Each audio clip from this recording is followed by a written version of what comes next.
আজ আমি কলকাতা ঘুরতে আসলাম। সারাদিন ঘোরাফেরা পরে হট করে খিদে লেগে গেছে। হট করে না, খাওয়া যাক। দিয়ে যে বাইরে দিয়ে দেখলাম এই ডিমের টোস্ট দিয়েছে। যাই মজা করে খেলাম।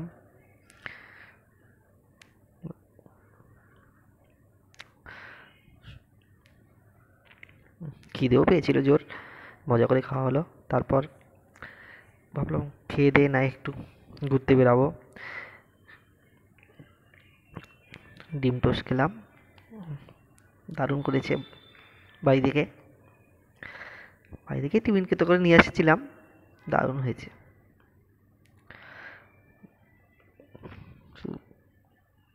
ও বাবা, ডিমও দিয়েছে সঙ্গে। যাক, খাওয়া দাওয়া শেষ হয়ে এবার আমি বাড়ির দিকে রওনা হচ্ছি। এই কলকাতা দিয়ে বাড়ির দিকে রওনা হচ্ছি। ওকে।